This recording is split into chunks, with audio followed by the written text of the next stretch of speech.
Alhamdulillah, salatu wassalamu ala rasulillah, la hawla wa la quwwata illa billah, wa ba'd. Ada pertanyaan? Kenapa ada tuduhan dari sebagian ulama bahwa Syekh Ali Hasan termasuk irja? Ini fitnah. Mungkin saya nukil apa yang menjadi ucapan beliau terhadap tuduhan. Ini guru beliau sendiri, Syekh Al-Albani. Kan yang dituduh irja atau murji'ah itu bukan cuman beliau, bahkan gurunya Syekh Al-Albani. Apa ucapan beliau termasuk para masyayikh? Orang yang menuduh Syekh Al-Albani murji'ah atau Syekh Ali Hasan murji'ah, ada dua kemungkinan. Kemungkinan pertama, dia tidak tahu siapa Syekh Al-Albani. Dia tidak tahu siapa Syekh Ali Hasan.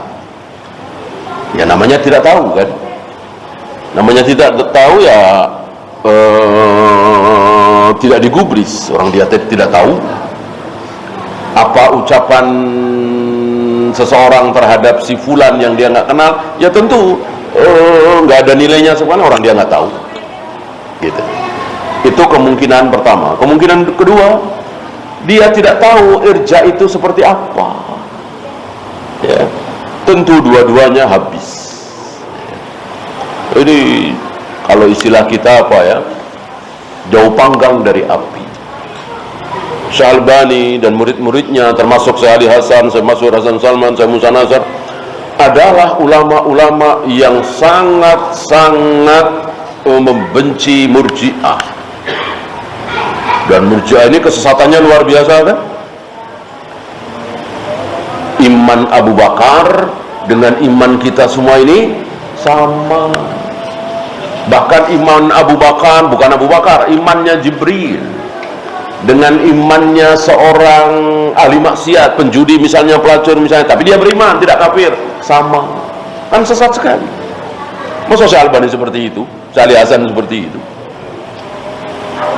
ya? Karena murji'ah meyakini bahwa iman itu tidak naik, tidak turun. Iman itu tidak bertambah, tidak berkurang. Dengan akalnya, tidak dengan dalil. Iman itu kan percaya. Ketika seseorang percaya Allah itu ada, hari kiamat itu ada, ya udah, masa bisa nambah, bisa ngurang dengan akal. Adapun Ahlus Sunnah wal Jamaah dengan dalil, fazadathum imana, bahwa iman mereka bertambah-tambah. Iman bisa bertambah, otomatis bisa berkurang. Kapan iman kita bertambah? Kalau kita berbuat taat. Kapan iman kita berkurang? Kalau kita berbuat maksiat. Al-imanu yazidu wa yankus, yazidu bil ta'ah wa yankusu bil ma'asi.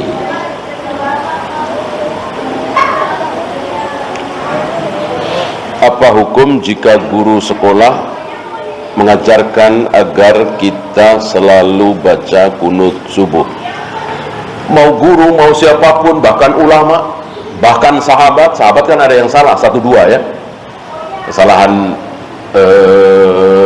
Ibnu Mas'ud dalam masalah menikahi wanita ahlul kitab, kesalahan Ali bin Abi Thalib dalam masalah idah wanita yang hamil, dan seterusnya. Ada saja, nggak ada manusia yang belum pernah salah. Nah, ketika seorang sahabat salah, bolehkah kita ikuti? Ya tidak boleh. Apalagi sekedar guru sekolah, kepala sekolah ya. Tidak syak lagi kunut subuh adalah bid'ah. Siapa yang mengatakan kunut subuh bid'ah? Sahabat menasihati anaknya, ay bunayya muhdas. Apa muhdas? Bid'ah. Yang pertama kali membid'ahkan kunut subuh adalah sahabat ya. Jadi syubhat kunut subuh ini lama sekali. Maka siapapun yang mengatakan sunnah tentu tertolak. Sahabat membid'ahkan kunut subuh. Apakah laki-laki memakai wewangian, sunnah memakai wewangian hanya ketika ke masjid? Tidak, kemana saja ya, kemana saja sunnah memakai wangian sebagaimana yang dicontohkan oleh Nabi Sallallahu Alaihi Wasallam. Di akhir zaman Nabi Isa akan turun. Siapakah imam yang mundur untuk mempersilahkan Nabi Isa menjadi imam? Namanya Imam Mahdi. Namanya Imam Mahdi. Nama aslinya Muhammad bin Abdullah. Karena Rasulullah mengatakan namanya seperti namaku Muhammad, dan nama ayahnya seperti ayahku. Ayah beliau kan Abdullah.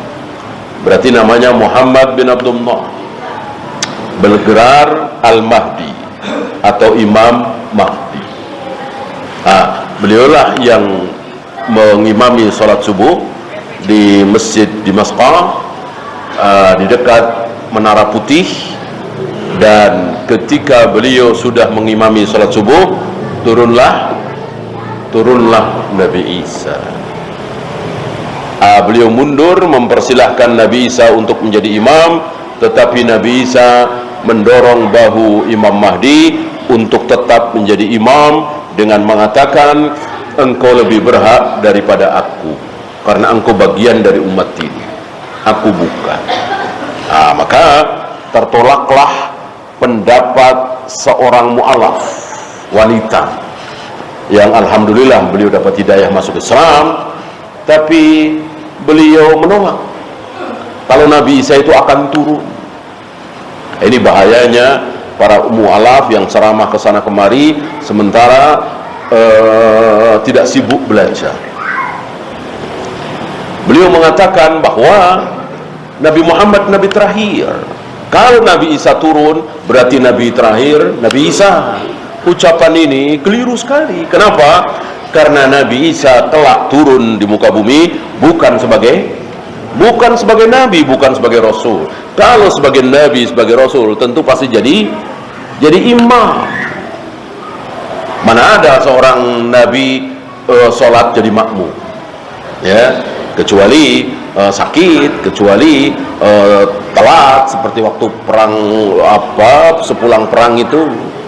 Kalau nggak ada apa-apa kok jadi makmum, nggak mungkin jadi imam, gitu ya. Dan tidak ada syariat satupun yang diajarkan oleh Nabi Isa. Seluruh syariat hari itu adalah syariat Nabi Muhammad SAW. Dari wudu, tayamum, azan, qomat, tawaf, sa'i, Nabi Isa mengikuti syariat Nabi Muhammad SAW. Termasuk sujud kepada manusia tidak boleh. Kan waktu beliau belum diangkat ke langit kan masih boleh di zaman Nabi Isa. Dari zaman Nabi Adam sampai zaman Nabi Isa menghormati orang dengan cara sujud boleh. Ingat kisah Nabi Yusuf kan, di mana ayah ibunya berikut 11 saudaranya sujud kepada Nabi Yusuf. Boleh itu. Dari mulai syariat Nabi Muhammad SAW sudah tidak boleh lagi. Berarti nanti Nabi Isa tidak akan sujud atau disujudi oleh siapapun, karena syariat yang beliau pakai adalah syariat Nabi Muhammad SAW. Wallahu. Ya, itu saja. Subhanakallahumma bihamdika asyhadu an la ilaha illa anta astaghfiruka wa atubu ilaik. Assalamualaikum warahmatullahi